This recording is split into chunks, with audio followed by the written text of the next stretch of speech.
Même vous, des fois, vous croyez ça. La troisième question. L'intelligence artificielle. Toutes ces méthodes, tous ces moyens, comme vous avez vu dans les cours de programme, même enregistrer, ça puisse agir sans intervention de la main humaine. J'ai enseigné ici depuis 78 ans, on a terminé. J'ai reçu les professeurs Kitabo, l'ancien vice-doyen de la faculté de sciences économiques. Ce point-là, ancien maire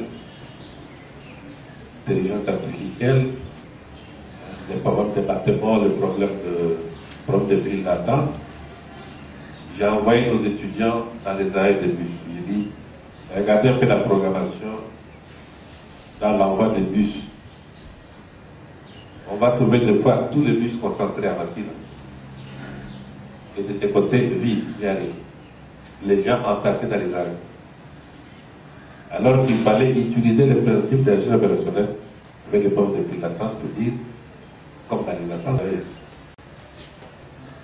Mais là, ça vous aide à... Bon, ce n'est pas un cours académique, je ne voudrais pas entrer dans les détails. Vous allez m'envoyer, faire le corvée et là, Bon, la dernière question, c'est sa question que je n'avais pas bien compris. Il demande pourquoi on n'évolue pas par rapport au Nigeria, pourquoi on ne progresse pas. Bon, je n'avais pas bien maîtrisé, quoi. Oui, c'est vrai que nous n'avons. Ce que nous faisons, malheureusement, nous, au Congo, nous n'attendons que les autres cherchent. L'histoire des correspondances, alors, ça devait nous aider à passer dans ce point de réponse. C'est comme encore une fois, c'est là que vous allez dire, vous allez m'envoyer moi pour écrire que l'Internet, les variantes d'application qui sont là-dedans, vous ne trouvez pas beaucoup d'informations. On n'est pas là. Les méthodes, même vous ici, si vous allez faire un examen autour de vous, qu'est-ce que vous utilisez dans l'internet? Et pourtant, c'est la source du savoir. La bibliothèque. Que si les Nigériens, les autres évoluent, vous pouvez faire vos émissions de transistors. On est passé comme semi-conducteur au germanium. Je vous avance encore mon invitation. Je passerai par notre comité de comment nous allons trouver les moyens de le faire parvenir par ceci dit, je vous remercie tout le monde.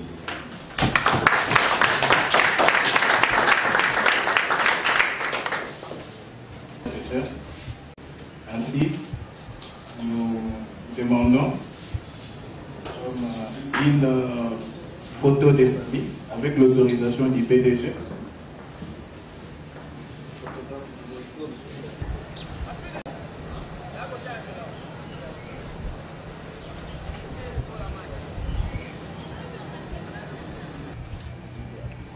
Avec Sarah, Sarah. Ok. On peut avancer un peu, c'est vraiment ma extrémité pour qu'on laisse le produit au milieu.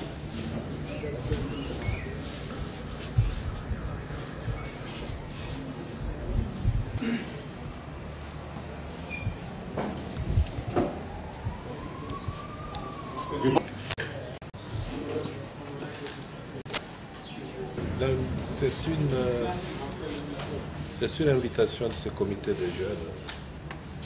Nous allons partager sur la vie, sur l'entrepreneuriat, ainsi de suite. Généralement, les jeunes ne s'occupent pas de savoir qu'est-ce que demain pourra être. Mais ces jeunes ici, de plusieurs horizons que je trouve là, ont voulu partager avec moi mon expérience de la vie. Et comment organiser une entreprise pour le futur. Vous savez, notre pays n'a pas assez d'entreprises. Nous sommes dans un pays où il faut absolument créer un emploi soi-même. Et j'ai aimé l'essence de l'initiative, les questions qu'ils ont posées.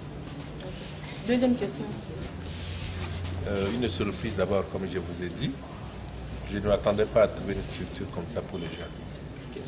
Ce qu'il faut, ce qu'on doit vous encourager, à amener beaucoup de jeunes à venir comme ça échanger, parler.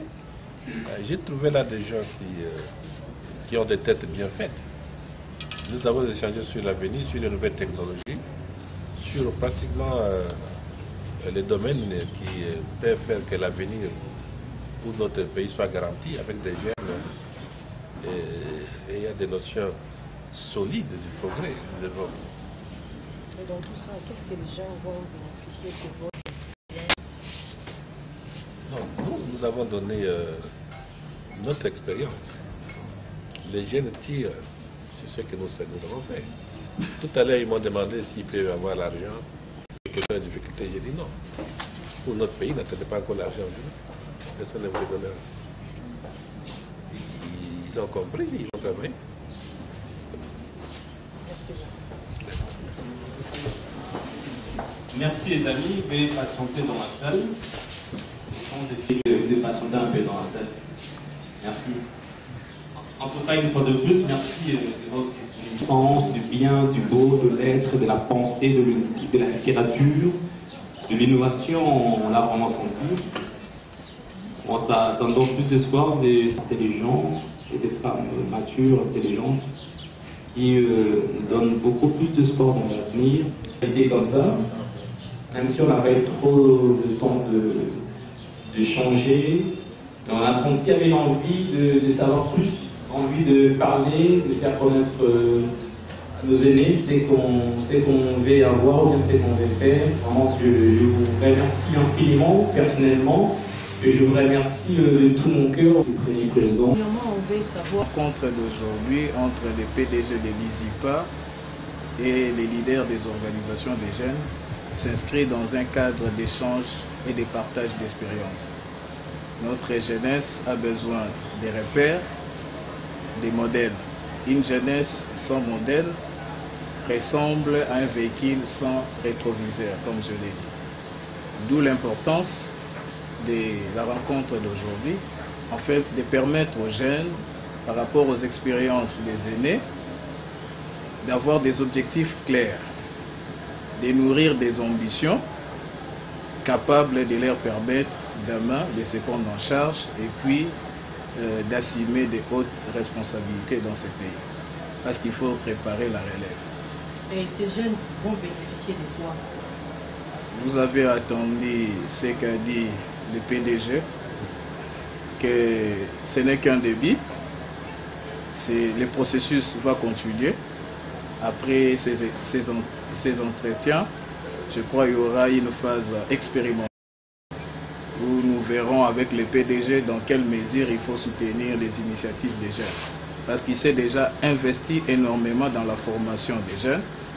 Et pour l'instant, il a les soucis également d'assister les jeunes afin que ces jeunes puissent être un jour des grands entrepreneurs.